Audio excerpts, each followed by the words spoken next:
Hello everyone, welcome to Sindhu classes. आज की इस वीडियो में हम जो जीव विज्ञान है उसकी क्लास को आगे बढ़ाएंगे। पिछली कक्षा में हमने कुछ टॉपिक्स किए थे, जैसे कि कोशिका की खोज हमने पढ़ा था, उसका पूरा हिस्ट्री देखा, कुछ वैज्ञानिकों के नाम देखे, संरचना देख लिया था, कोशिका झिल्ली पढ़ा था, कोशिका भित्ति, यहाँ तक हम पढ़ चुके हैं। तो मैं आपको बताना चाहता हूँ आगे बढ़ने से पहले कि ये वीडियो किस एग्ज़ाम्स के लिए ज़रूरी है। मेनली मैं जो बना रहा हूँ ये कम्पिटिटिव एग्ज़ाम्स के लिए। अगर आप 9th क्लास के विद्यार्थी हैं तो भी इसको देख सकते हैं, लेकिन अगर आप NCERT पढ़ रहे हैं, आप एक सीरियस कैंडिडेट हैं और एग्ज़ाम में चाहते हैं कि क्वेश्चन गलत ना हो, सही कॉन्सेप्ट क्या है, तो उसके लिए मैं ये वीडियो बना रहा हूँ। चाहे आप HTET की तैयारी कर रहे हो, CET की तैयारी कर रहे हो, पुलिस की तैयारी कर रहे हो, या फिर रीट एग्ज़ाम की तैयारी कर रहे हो, चाहे जो भी एग्ज़ाम हो, जहाँ भी जीव विज्ञान के क्वेश्चन पूछे जाएंगे उन सभी के लिए ये वीडियो रिलेवेंट है। तो देखिए, कल मेरे से छोटी सी मिस्टेक हो गई थी। मैंने बताया था कि 1665 में रॉबर्ट हुक ने एक मृत कोशिका की खोज की थी कोरक से। जो मधुमक्खी के जो ये प्रकोष्ठ दिखे, इनको रॉबर्ट हुक ने कोशिका नाम दिया था। तो इस घटना का जिक्र रॉबर्ट हुक ने माइक्रोग्राफिया पुस्तक में किया। ये मैंने बिल्कुल सही बोला कि माइक्रोग्राफिया पुस्तक में किया, लेकिन लिखती वक्त मेरे से ये मिस्टेक होगी, माइक्रोग्राफिक लिख दिया। तो इस माइक्रोग्राफिक को लिखे पर ध्यान मत दीजिए, माइक्रोग्राफिया ऐसे लिखना था। तो अब चलते हैं, आगे बढ़ते हैं। उसके बाद देखिए संरचना में एक छोटा सा एग्जाम्पल था कि कोशिका का आकार कैसा होता है। देखिए, मैं जनरली समझाने के लिए इस प्रकार कोशिका बनाता हूँ, उसके अंदर केंद्रक और आपको समझाता हूँ, लेकिन सारी कोशिकाओं का आकार ऐसा नहीं होता है। अब यहाँ देखिए, मानव शरीर की कुछ कोशिकाएं दी गई हैं और उनका आकार अलग अलग दिया गया है। देखिए, कोशिका ऐसी भी होती है, कोशिका ऐसी भी होती है, ऐसी भी होती है और ऐसी भी होती है। देखिए, यहाँ पर ये चिकनी पेशी कोशिका है, इसका आकार अलग है।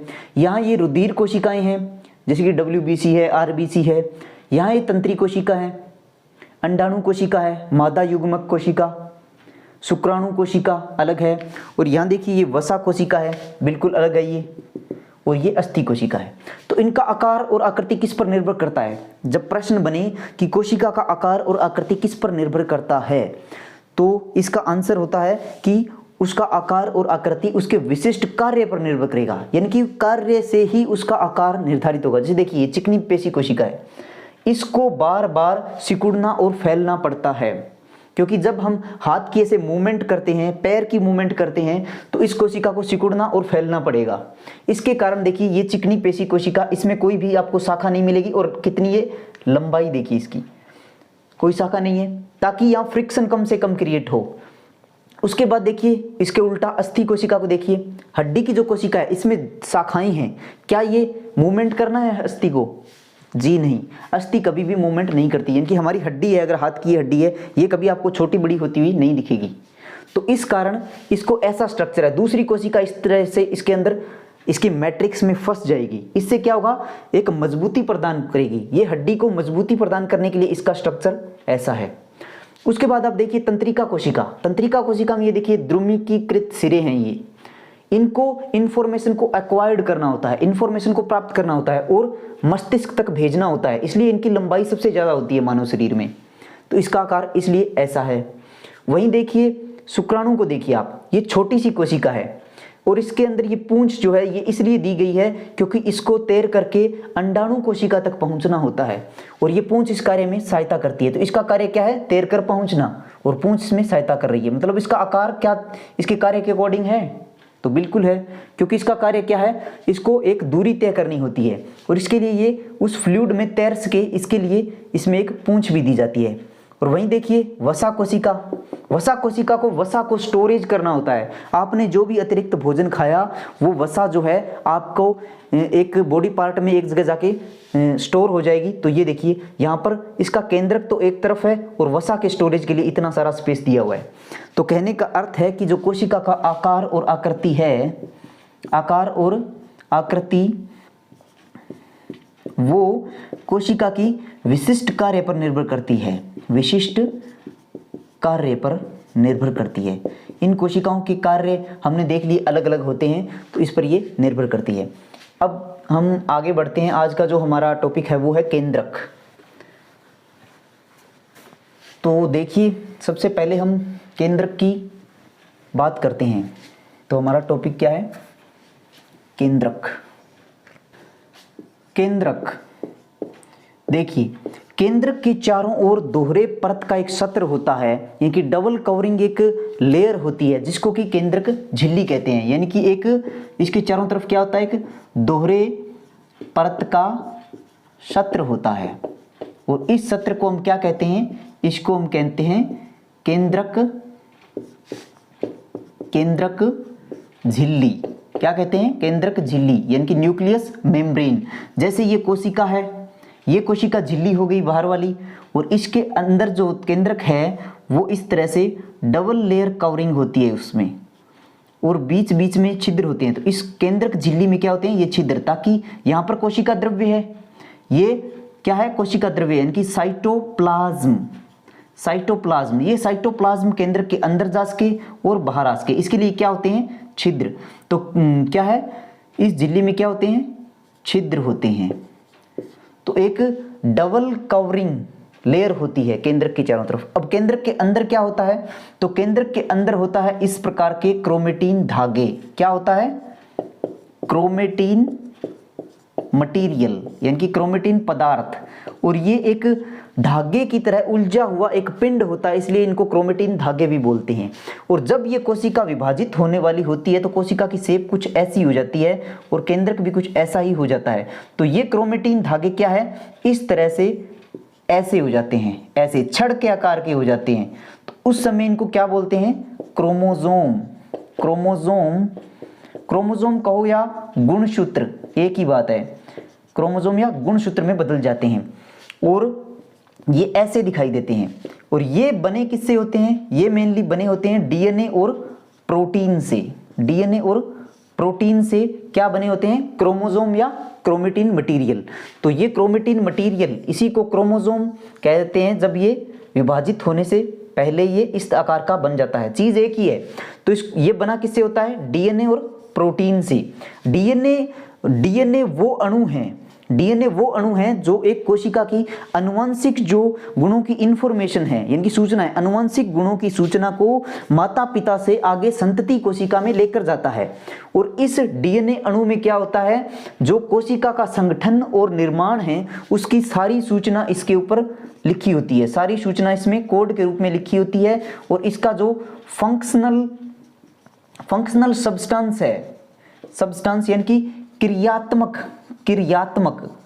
डीएनए का क्रियात्मक खंड क्या कहलाता है, ये कई बार पूछ लिया जाता है। डीएनए का क्रियात्मक खंड जो है वो जीन कहलाता है। क्या कहलाता है, जीन। और जीन को कई बार आनुवंशिक इकाई भी कह देते हैं। जीन को क्या कह देते हैं, आनुवंशिक इकाई, क्योंकि जो अंतिम रूप में डीएनए में काम करता है वो जीन ही करता है, तो आनुवंशिक इकाई होती है। अब देखते हैं जो केंद्रक है उसका काम क्या है। ये तो हमने केंद्रक का स्ट्रक्चर देख लिया कि केंद्रक के अंदर क्रोमेटिन पदार्थ पाया जा रहा है, और जब कोशिका विभाजित होती है तो वो क्रोमोसोम में कन्वर्ट हो जाता है, और ये डीएनए और प्रोटीन से बना होता है। और डीएनए में हमने देख लिया आनुवंशिक पदार्थों को, वो अणु है जो आनुवंशिक सूचनाओं को आगे लेकर जाता है। अब इसका कार्य क्या है, अब हम कार्य देखते हैं केंद्रक का। तो देखिए इसके मेन कार्य दो ही हैं कि कोशिका जो है, कोशिका किस तरह से विकसित होगी, यानी कि कोशिका का विकास और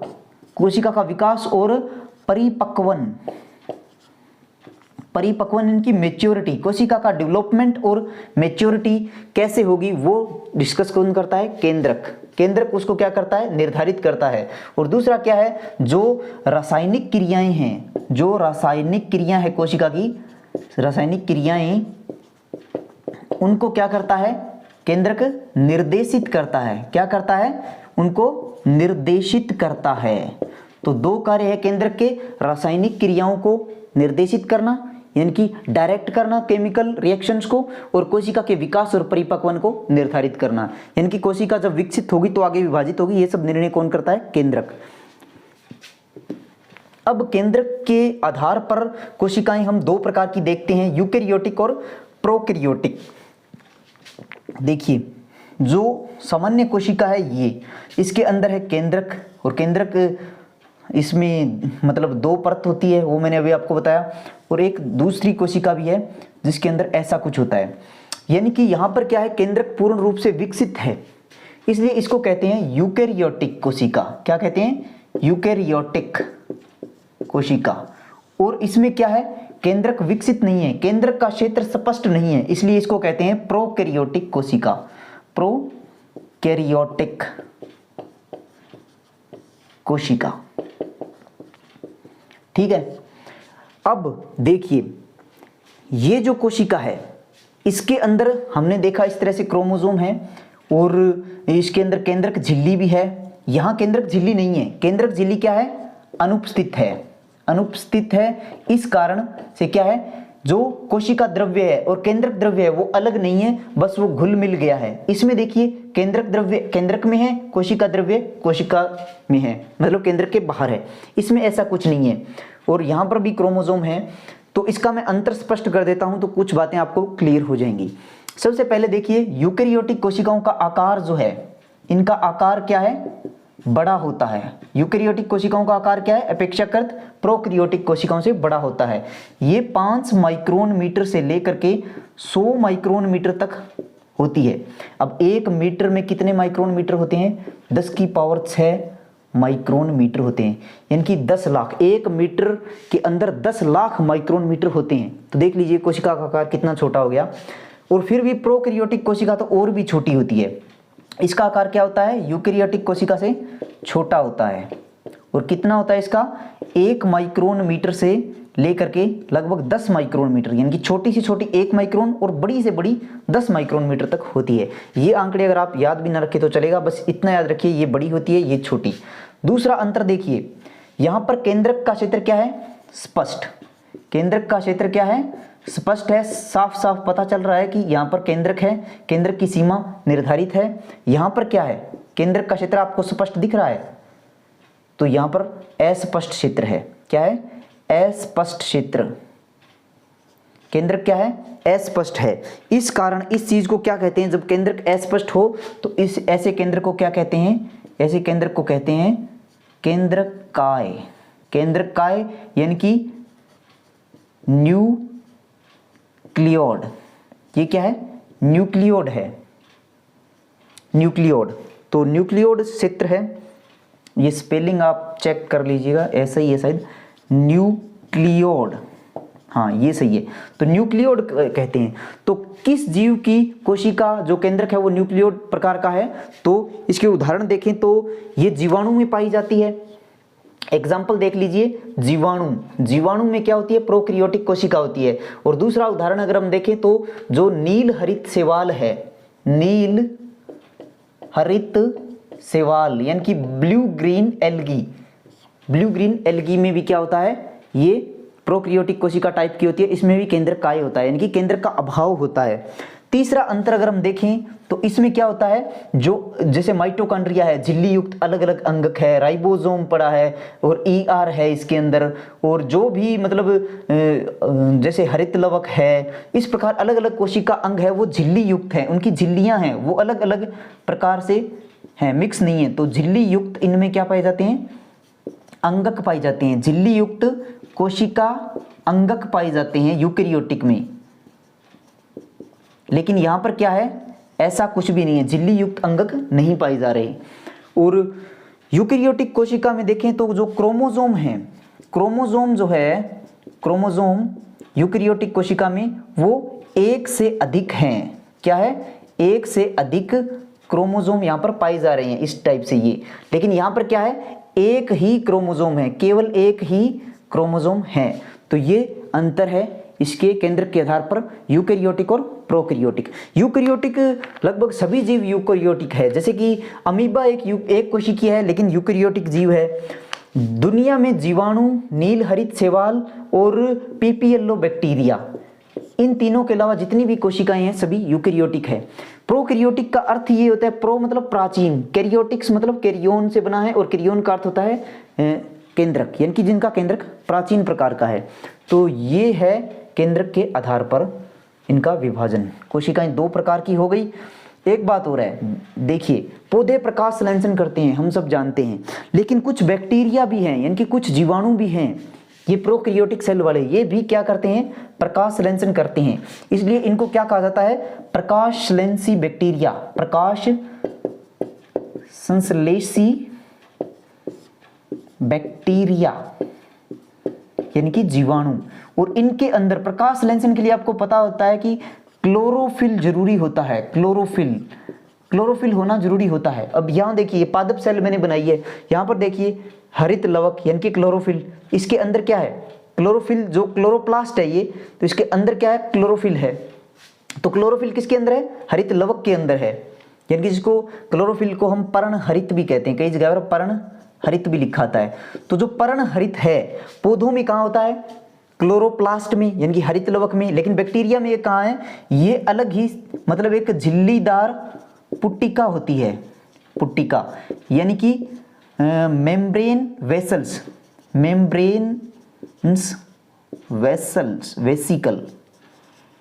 वेसिकल्स, तो मेम्ब्रेन वेसिकल्स होती है, उसके साथ अटैच होता है बैक्टीरिया का क्लोरोफिल। तो प्रकाश संश्लेषण भी करते हैं कुछ बैक्टीरिया, ये ध्यान रखिए। तो यही है, इतना ही है केंद्रक के विषय में, एनसीईआरटी में दिया हुआ जितना मैंने आपको बता दिया। उसके बाद देखिए केंद्रक हो गया, उसके बाद आता है केंद्रक द्रव्य। अगला क्या है, केंद्रक द्रव्य। तो केंद्रक द्रव्य को हम देखते हैं। केंद्रक द्रव्य में देखिए जो हमने देखा कि केंद्रक द्रव्य नहीं सॉरी कोशिका द्रव्य, हाँ केंद्रक द्रव्य तो हो गया, कोशिका द्रव्य है। आगे क्या है, कोशिका द्रव्य, कोशिका द्रव्य। जैसे कि हम ये कोशिका ड्रॉ करते हैं, उसके अंदर केंद्रक है, तो यहां जो मटेरियल होता है ये क्या होता है, कोशिका द्रव्य। अब इसके कोशिका द्रव्य जो है, इसमें एक काम होता है, जब हम ग्लूकोज लेते हैं, भोजन के रूप में ग्लूकोज लेते हैं और वो रुधिर के माध्यम से एक कोशिका तक पहुंचता है, तो ये ग्लूकोज जब टूटता है तो सबसे पहले ये बदलता है पाइरूवेट में बदलता है, और पाइरूवेट में बदलने के दौरान कुछ ऊर्जा निकलती है जो कोशिका प्रयोग करती है। तो ये पाइरूवेट में जब टूटता है, ये क्रिया जो है कोशिका द्रव्य में होती है, ध्यान रखिए कोशिका द्रव्य में होती है। और आगे जब जाके ये किस में टूटेगा, कार्बन डाइऑक्साइड प्लस जल प्लस ऊर्जा। और ये जो रासायनिक अभिक्रिया ये माइटोकॉन्ड्रिया में होती है। कहाँ होता है, माइटोकॉन्ड्रिया में। तो ये आप माइटोकॉन्ड्रिया पढ़ेंगे तब भी बताऊंगा मैं आपको, लेकिन ये जो है पाइरूवेट में, जब ग्लूकोज पाइरूवेट में कन्वर्ट होता है तो ये क्रिया कोशिका द्रव्य में होती है। ये आपको ध्यान रखना है कोशिका द्रव्य के संदर्भ में। उसके बाद देखिए, एक मिनट में थोड़ी सी इसमें स्याही डाल लेता हूँ, मार्कर काफ़ी धुंधला हो गया है।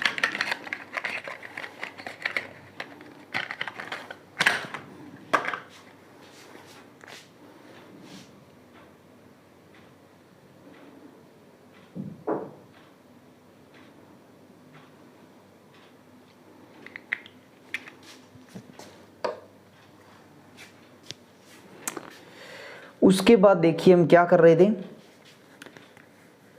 उसके बाद कोशिका द्रव्य के बाद हमको पढ़ना है अंतर्द्रवीय जालिका।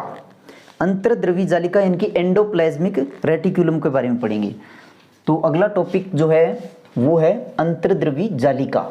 यहाँ पर देखिए डायग्राम मैंने इसीलिए बनाए हैं, अंतर्द्रवीय जालिका। यहाँ पर देखिए अंतर्द्रवीय जालिका यानी कि एंडोप्लाज्मिक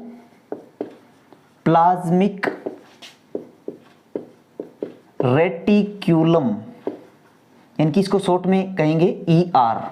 तो ER देखिए यहाँ पर मैंने बनाया हुआ है ER, ये रही ER, यहाँ पर लिखा हुआ है RER और SER।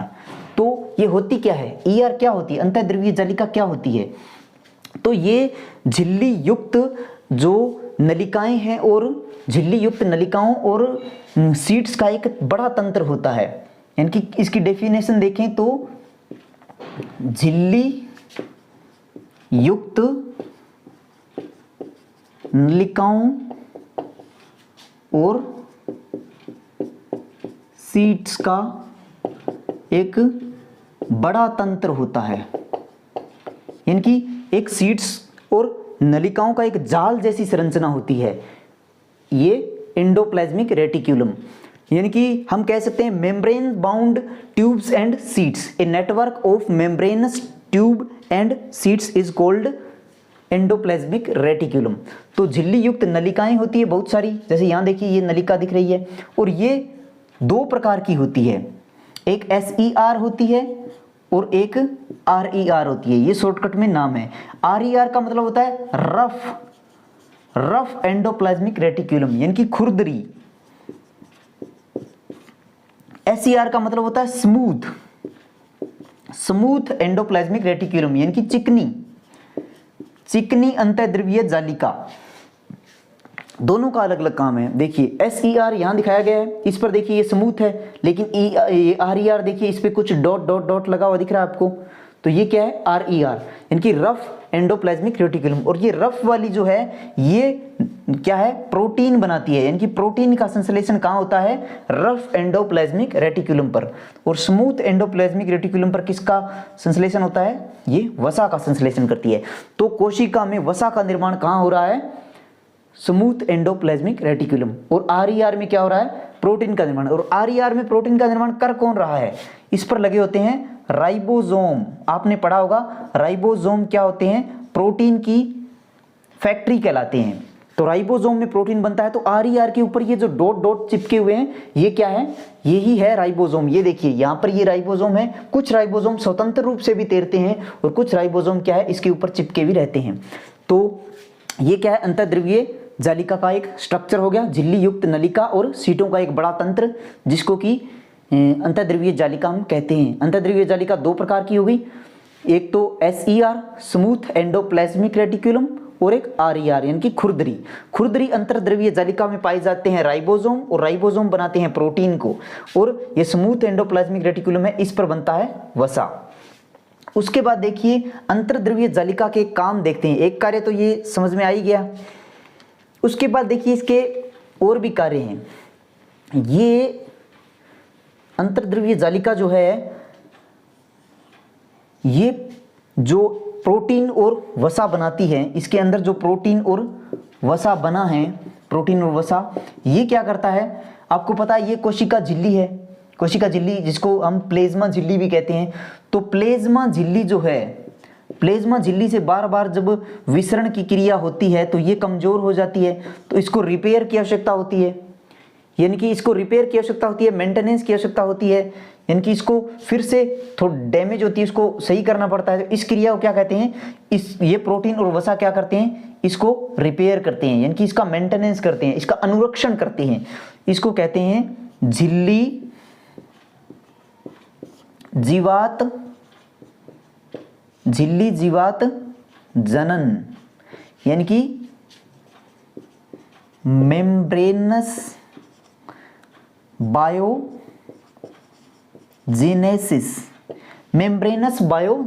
तो मेम्ब्रेनस बायोजेनेसिस कहाँ होता है, मतलब किसके द्वारा होता है, तो ये होता है अंतर्द्रव्यीय जालिका के द्वारा, इसके द्वारा बनाया हुआ प्रोटीन और वसा। और दूसरा काम क्या है अंतर्द्रव्यीय जालिका का, दूसरा काम है परिवहन। कैसा परिवहन, इसके द्वारा जो भी प्रोटीन और वसा बनाया जाता है उसको नलिका के द्वारा कोशिका द्रव्य में एक स्थान से दूसरे स्थान पर भेजती है, और ये केंद्रक से भी अटैच होती है, इसलिए ये केंद्रक में भी प्रोटीन और वसा भेजती रहती है। तो ये हो गया दूसरा काम अंतर्द्रव्यीय जालिका का। एक तीसरा काम भी है अंतर्द्रव्यीय जालिका का। देखिए अंतर्द्रव्यीय जालिका, इसके चारों तरफ जीव द्रव्य फैला हुआ है, तो जीव द्रव्य में ये क्या करती है, एक ढांचा प्रदान करती है ताकि इस पर केमिकल रिएक्शंस हो सके। तो ये जीव द्रव्य ढांचा प्रदान करती है, किसके लिए, केमिकल रिएक्शंस के लिए। किसके लिए, केमिकल रिएक्शन के लिए, यानी कि रासायनिक क्रियाओं के लिए एक जीव द्रव्यीय ढांचा प्रदान करती है अंतर्द्रव्यीय जालिका।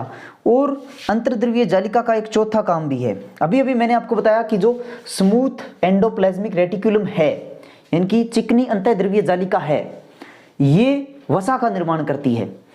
तो जो भी जीव जो कशेरुक है, यानी कि जिनमें रीढ़ की हड्डी है, कशेरुक, चाहे मनुष्य है, हाथी है, जो भी जीव है जिसमें रीढ़ की हड्डी है या जितने सरीसृप है, उनमें जो हमारा यकृत है यानी कि लीवर है, वो भी कोशिकाओं से ही बना हुआ है, हर अंग कोशिकाओं से बना हुआ है। तो यकृत में जो SER होती है, यकृत में जो SER होती है, वो अगर हमने कोई दवा ली है या गलती से विष ले लिया है तो उस विष का निराविषीकरण का कार्य भी ये करती है, निराविषीकरण। क्या करती है, निराविषीकरण का कार्य करती है। कौन, स्मूथ एंडोप्लाज्मिक रेटिकुलम, यानी कि इसको डिटॉक्सिफाइंग